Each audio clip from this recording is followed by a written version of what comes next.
हम हर रोज लोहा देखते हैं, उसे इस्तेमाल भी करते हैं, लेकिन क्या कभी ये सोचा है कि ये लोहा असल में आया कहाँ से? ये कहानी एक ऐसी साधारण सी धातु की है जिसकी जड़ें असाधारण रूप से गहरी हैं।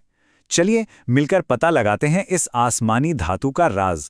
जरा सोचिए, हमारे चारों तरफ जो स्टील की बिल्डिंग्स हैं, जो गाड़ियां हैं, मतलब हमारी पूरी मॉडर्न दुनिया जिस चीज पर टिकी है, वो लोहा आखिर बना कहाँ? क्या ये हमेशा से हमारी पृथ्वी का हिस्सा था? इसका जवाब शायद वो नहीं जो हम सब सोचते हैं।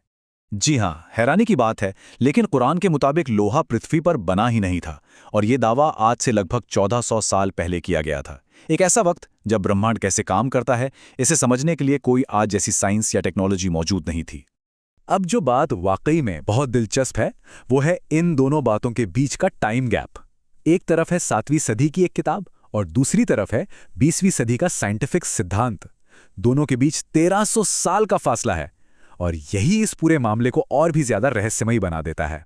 तो इस पूरे रहस्य की जो पहली कड़ी है ना, वो कुरान में इस्तेमाल हुए एक बहुत ही खास शब्द में छिपी है। ये सुनने में एक छोटी सी भाषाई डिटेल लगेगी, लेकिन इसका मतलब बहुत गहरा है। ये कुरान की सूरा अल हदीद की आयत है। यहाँ जो अरबी शब्द इस्तेमाल हुआ है वो है व अंजलन अल हदीद, जिसका मतलब है और हमने लोहा उतारा।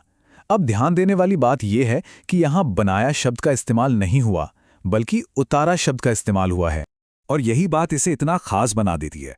देखिए, अरबी भाषा में किसी चीज़ को बनाने के लिए खलकना जैसा शब्द है, लेकिन जब लोहे की बात आई तो कुरान ने जानबूझकर अंजलना शब्द को चुना, जिसका मतलब होता है किसी चीज़ को ऊपर से नीचे भेजना या उतारना।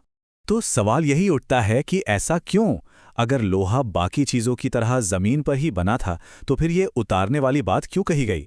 क्या ये सिर्फ एक इत्तेफाक है, या फिर इसके पीछे कोई ऐसा गहरा मतलब छिपा है जो उस जमाने के लोगों की समझ से बहुत आगे था? अच्छा, तो ये तो हुई कुरान की बात। अब जरा फास्ट फॉरवर्ड करते हैं आज के दौर में और देखते हैं कि हमारा मॉडर्न साइंस इस पहेली के बारे में क्या कहता है। कई सदियों तक यही माना जाता था कि लोहा पृथ्वी के बाकी हिस्सों की तरह ही यहीं बना है, और ये सोचना लॉजिकल भी था। भाई, सोना, चांदी, तांबा सब कुछ यहीं जमीन से मिलता है, तो लोहा भी यहीं बना होगा, है ना? लेकिन जब वैज्ञानिकों ने यह समझा कि अलग अलग तत्व बनते कैसे हैं, तो एक बहुत चौंकाने वाला सच सामने आया। साइंस हमें यह बताता है कि लोहे जैसा भारी तत्व बनाने के लिए करोड़ों डिग्री सेल्सियस के तापमान की जरूरत होती है। इसे ऐसे समझिए कि एक बहुत ही विशाल और बहुत ही गर्म भट्टी चाहिए, इतनी गर्म कि हमारा सूरज भी उसके सामने ठंडा लगे। और इतना ज्यादा तापमान सिर्फ हमसे भी बहुत बड़े विशालकाय तारों के सेंटर में ही मिल सकता है। तो ये है लोहे का पूरा कॉस्मिक सफर।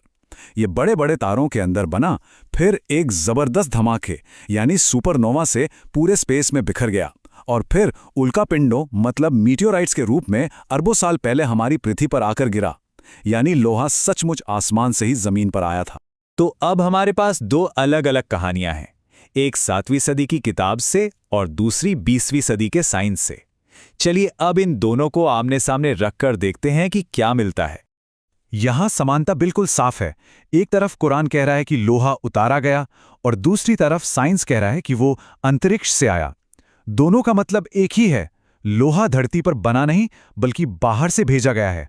और यही बात इस पूरे मामले को हैरान करने वाला बना देती है। सोचिए, 1400 साल पहले जब ना कोई टेलीस्कोप था, ना स्पेस की कोई समझ, तब ये जानकारी आ कहां से सकती थी? ये सिर्फ एक संयोग से कहीं ज्यादा लगता है। लेकिन ये कहानी सिर्फ इस बात पर खत्म नहीं होती कि लोहा आया कहां से। ये इस बारे में भी है कि ये आसमानी धातु हम इंसानों के लिए इतनी जरूरी क्यों है। चलिए उसी आयत पर वापस चलते हैं। ये बताने के बाद कि लोहा उतारा गया, आयत उसके दो गुणों पर रोशनी डालती है, बड़ी शक्ति और लोगों के लिए लाभ। ये सिर्फ एक मेटल का डिस्क्रिप्शन नहीं है, बल्कि इंसानियत के इतिहास में उसकी भूमिका का एक इशारा है। और ये बात कितनी सच है, सोच कर देखिए। खेती की औजारों से लेकर आसमान छूती इमारतों तक, हमारी रक्षा करने वाले हथियारों से लेकर पूरी की पूरी इंडस्ट्रियल क्रांति तक, हर चीज की बुनियाद में लोहा ही तो है। इसके बिना शायद आज की दुनिया ही नहीं होती। तो आखिर में ये स्रोत यही बताता है कि लोहा सिर्फ एक धातु नहीं है, ये एक इशारा है, एक साइन है, एक ऐसे ज्ञान की तरफ जो उस जमाने में किसी इंसान के पास हो ही नहीं सकता था। ये हमें सोचने पर मजबूर करता है ना, कि अगर लोहे जैसी एक आम सी लगने वाली चीज के पीछे इतना गहरा राज हो सकता है, तो हमारे आसपास और कितनी ऐसी चीजें होंगी जिन्हें हम एक नई नजर से देख सकते हैं।